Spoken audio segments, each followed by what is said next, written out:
I think our parents, my parents, made things harder for us, but that was their way. And they were coming from a very hard background as well. Both my parents came out of serious poverty, very, not joking poverty, serious poverty. Like they were this, hey, it was this way or it would never have happened. So even for those kind of removal from poverty miracles, I really thank God.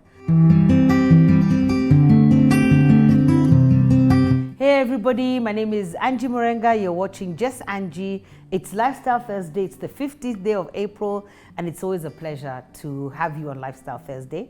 We've been having a conversation about parenting, but before I go into that, on the 17th of April, which is this Saturday, there'll be the Unstuck Masterclass. We'll be having Kaki Gishoro, and she'll be teaching us on, or taking us through a masterclass on branding yourself for the next level, which I think is important. The masterclasses have been building up. We've been painting a picture on vision. We had new thinking. Now we're having branding. I think the other one after that will be about finances. So please log in or log in. I think you have to register for the event. It's free, but you need to register so that we know that you're coming and the details are provided. So welcome to the Unstuck Masterclass.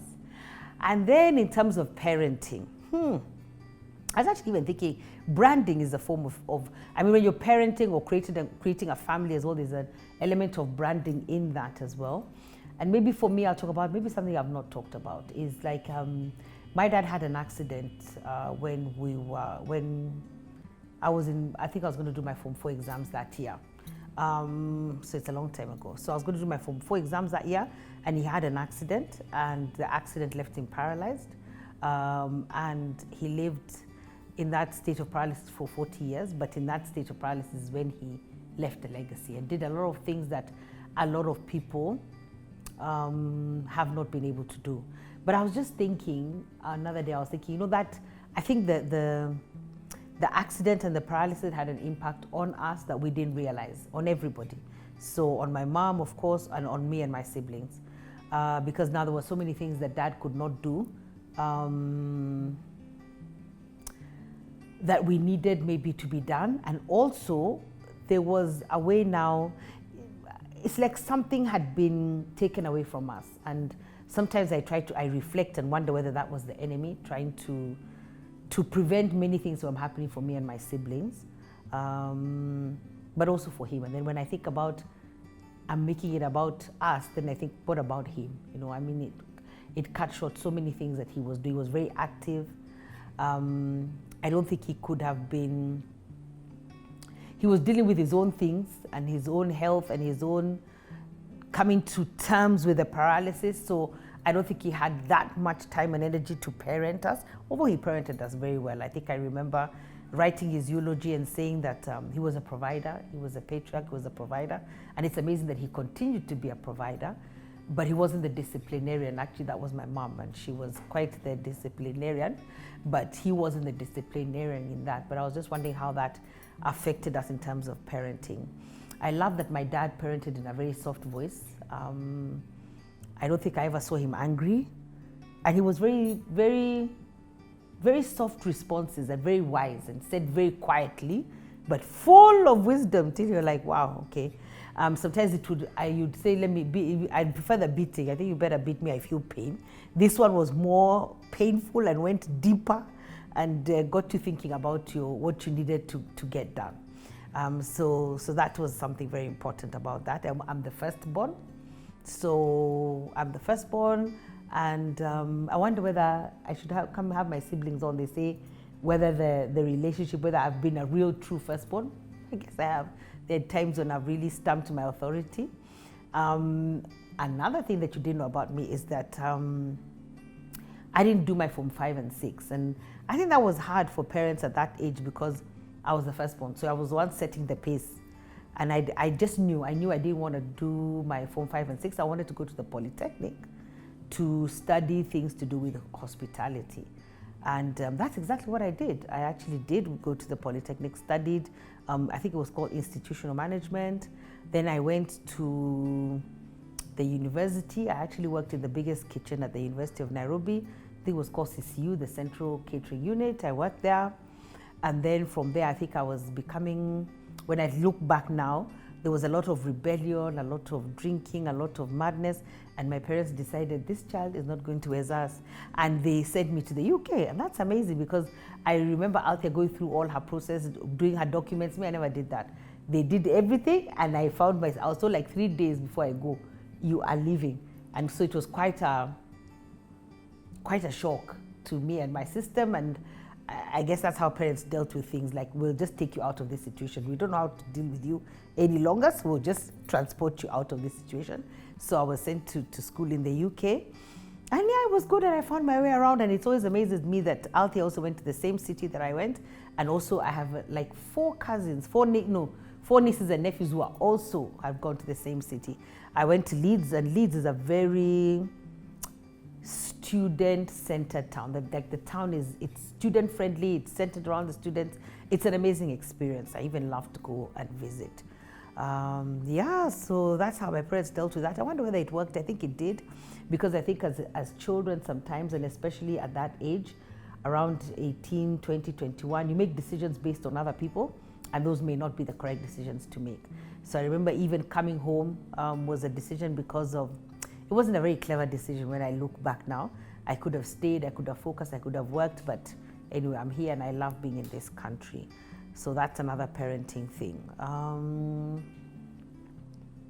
I think my parents gave us access to a lot of things that they didn't have access to. And when I look back, that was good, because I think when Dr. Carol talked about a lawnmower parent and a helicopter parent, I'm the lawnmower kind of parent. But my parents, I don't think they were a helicopter, but they tried to make us, I think we came from that age of earning things, which was important, and understanding why we needed to have something, and even the impact of where it came from. You know, like, this was hard work. Money doesn't grow on trees. I was grown on that generation. Money doesn't grow on trees. So I learned that. But I think when I think now of how I've parented my child, there's a switch somewhere that was like, let me just make things easy. But I think sometimes you can make things too easy until it's an entrapment or an entitlement for that child. So luckily, Althea is not like that. She works hard. She's responsible with her money, but I think I like to make things easier for her. And I always say I only have one child, so I'm just going to make things easier. I think my parents, made things harder for us, but that was their way. And they were coming from a very hard background as well. Both my parents came out of serious poverty, very, not joking poverty, serious poverty. Like they were this, hey, it was this way or it would never have happened. So even for those kind of removal from poverty miracles, I really thank God, because our lives would have turned out very differently. I think I was reading my dad's book, Destined to Leave a Legacy, and he says even that there were only 17 children, I think, being chosen to go to Makerere, and I think he was number 17. So just that, if he had been number 18, maybe I wouldn't be sitting here, you know, those kind of things. So I reflect on those things, and now that he's passed on, there's so many questions I want to ask him. I don't know why I was wasting time not asking them. So if you have both parents alive, please ask all the questions. Imagine all the scenarios. You don't have all the time in the world. Just speak to your parents. Learn things from them. Gain knowledge, because there's so many things now I want to ask him. Like, what was that like? Like, how was it like to go to school?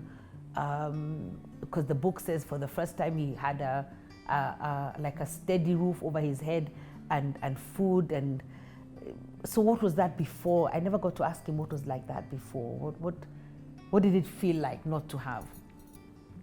And maybe to also explain, some of our parents, they keep a lot of things close to their chest, and they are trying to do everything with their resources and not share too much with us what's happening and what's happening with their resources, because of where they came from. So I think it's important for somebody out there, like if you're going through a difficult situation with parents, just step back, you know, see the world from their view. You know, where are they coming from? Because they're not coming from the same place that you're coming from. So that's important for me. Yeah, or when, you know, I was reflecting the other day when maybe children get a scholarship into school, and you know everybody else has a lot and you may not have a lot. How does that impact you? How does that make you feel? How do we make it more comfortable for people like that? I'm really all over the place, but when I'm really all over the place, there's somebody out there who needs to hear that word. So love our children, cut yourself some slack if you've made mistakes as a parent. It's okay. I know it's never that serious. It is serious, but it's not the end of the world. And there's always time to correct it. And I think the greatest miracle and gift, and it's coming to me soon, I hope, is being a grandparent. That is the biggest healer of parenting, because now all the things I've learned, I can now do with my grandchildren, and then I'll just be free. I cannot wait for freedom, you know. Alta says that her children will not be allowed sugar. My house will be the sugar zone. What can you do with a what? We're going to eat that sugar, experiment with the sugar, just be happy. Everything they can't do at home, they have to do with me. Why am I a grandmother? What are shosho's for if not to break all the rules? I'm really looking forward to that. But then also parent them. And I think I'll end by saying many people have seen parented sort of by grandparents become very strong and very mature and very focused individuals. So that's good as well. So I think as grandparents, and if you're a grandparent out there, take be intentional and be deliberate about offering your grandchildren nuggets and life skills, and tell them your stories. They're more interested in our stories than our own children are, so that's a good thing, you know. Find ways to teach and to train and to equip, to mentor, to coach, to model, and to pour into them. So I'm really looking forward to that phase of life. I've been saying that a lot, so I think the phase of life is coming. I'm going to have so much fun. I cannot wait.